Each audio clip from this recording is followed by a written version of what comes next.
2027 ची येणारी जनगणना ही बौद्धांसाठी अतिशय महत्त्वाची असून जनगणनेच्या बाबतीत अनेक जण संभ्रम निर्माण करत असून आंबेडकरी बौद्ध समाजाने धम्माच्या कॉलममध्ये बौद्ध लिहावे व जातीच्या कॉलममध्ये महार लिहावे व माहिती देताना सावधगिरी बाळगावी असे आवाहन भारतीय बौद्ध महासभेचे राष्ट्रीय कार्याध्यक्ष तथा समता सैनिक दलाचे प्रमुख डॉक्टर भीमराव आंबेडकर यांनी केले आहे। प्रगणकास व्यवस्थित माहिती द्या, अन्यथा आपला फॉर्म इनकम्प्लीट होऊन तुमची गणना कुठेच होणार नाही असे डॉक्टर भीमराव आंबेडकर यांनी लॉर्ड बुद्धा टीव्हीशी बोलताना सांगितले।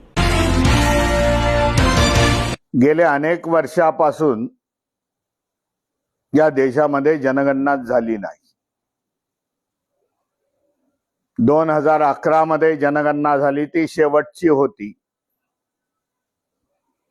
परंतु येणाऱ्या 2026 आणि 2027 वर्षी 2 जनगणना होणार आहेत। ही येणारी 2026 ची जनगणना ही मालमत्ते संबंधी आहे। आपल्या घरावरती नंबर पडतील, परंतु त्याचबरोबर घराचा मालकाची कुठल्या जाती समाजाचा आहे हे विचारण्याचा प्रयास ती लोक करणार आहे। त्यावेळेला तुम्ही कुठल्या धर्माचे आणि कुठल्या जातीचे आहे एवढं कळवा। घरामधले अनेक प्रश्न ती लोक विचारतील, घरी टीव्ही वगैरे काय आहे का त्या सांगा। परंतु 2027 ची जनगणना ही महत्वाची आहे। ती वैयक्तिकरित्या जनगणना होणार आहे।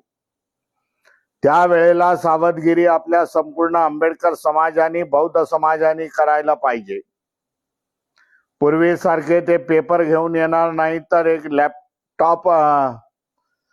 लॅपटॉप असणार आहे, त्यांच्याकडे पॅड असणार आहे आणि त्याच्यावरती ते जनगणना करणार आहे। त्याच्यासाठी सावधगिरी राहणं खूप गरजेचं आहे। जे आपल्या समाजाशी कन्सर्न आहे त्याच्यामध्ये 2च प्रश्न सांगतील, सांगा त्यांना धम्माच्या कॉलम मध्ये बौद्ध लिहा आणि जातीच्या कॉलम मध्ये महार जातीचे आहे, मांग जातीचे आहे, चर्मकार आहे, ज्या काही जातीतून तुम्ही बौद्ध झालाय ते लिहिण्यासाठी विसरू नका। हे लिहिणं खूप गत्यंतर आहे। हे जर लिहिलं नाही तर फॉर्म इनकम्प्लीट होऊन तुमची गणना कुठंच होणार नाही। अनेक जण संभ्रम निर्माण करत आहे, परंतु हे भारतीय बौद्ध महासभेचं अधिकृत असं आव्हान मी तुम्हाला करू इच्छितो। दुसऱ्या भाषेमध्ये पाली या भाषेचा उल्लेख करा। आम्हाला मराठी, इंग्रजी, हिंदी वगैरे त्याच्यानंतर पाली येते। पाली हा शब्द पाली भाषेचा आम्ही अवगत आहोत असं लिहा। संपूर्ण धम्माच्या गाथा, त्रिशरण, पंचशील ह्या सगळ्या पालीमध्ये आहे। म्हणून आपण काय खोटं सांगतोय अशातला गोष्ट नाही। पालीचा उल्लेख करा की जेणेकरून या देशामध्ये पालीचं पुन्हा एकदा पुनर्जीवन होईल और सरकारकडून त्याला मान्यता मिळेल।